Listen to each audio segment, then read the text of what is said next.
साथियों, इन राज्यों में चुनाव और उसके नतीजों की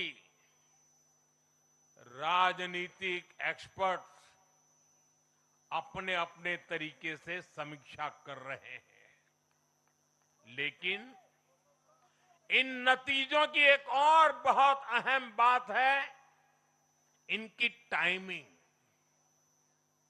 आप देख रहे हैं कि जब इन राज्यों में जनता वोट डाल रही थी तो इसी दौरान विश्व में क्या कुछ नहीं चल रहा था।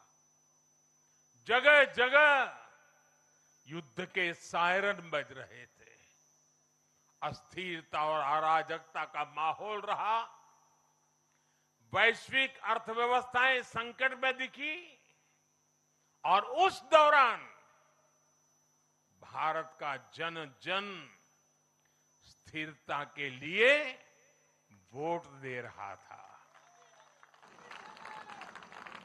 साथियों, आज पश्चिमी एशिया में चल रहे संकट का पूरे विश्व पर बुरा असर पड़ा है, लेकिन भारत पूरे सामर्थ्य से इस संकट का सामना कर रहा है। इस चुनाव परिणाम ने भी दिखाया है कि भारत इस चुनौती में भी एकजुट है, एक मत है, एक लक्ष्य से संकल्पित है, और वो लक्ष्य है विकसित भारत। विकसित भारत का लक्ष्य लेकर के हम निकले हैं। साथियों, विकसित भारत के संकल्प की सिद्धि में पूर्वोदय का बहुत बड़ा महत्व है। जब भारत समृद्ध था, आर्थिक, राजनीतिक और सांस्कृतिक सामर्थ्य के चरम पर था, तो उसके 3 मजबूत स्तंभ थे।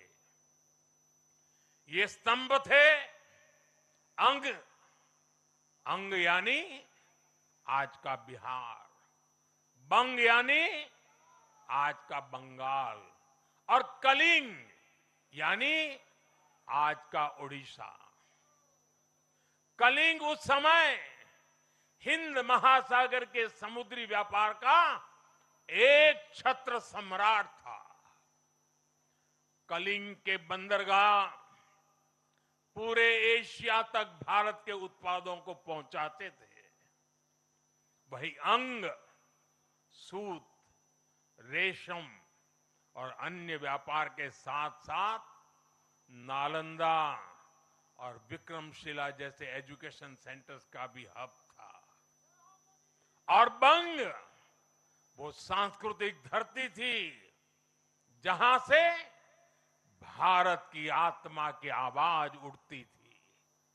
साथियों, गुलामी के कालखंड में जैसे जैसे समृद्ध भारत के मजबूत पिलर कमजोर होते गए, भारत का सामर्थ्य भी क्षीण होता गया। इसलिए विकसित भारत के निर्माण के लिए इन तीनों स्तंभों का फिर से मजबूत होना बहुत आवश्यक है। और मुझे बहुत गर्व है कि अंग, बंग और कलिंग ने इस महाअभियान के लिए बीजेपी को चुन लिया है, एनडीए पर भरोसा किया है।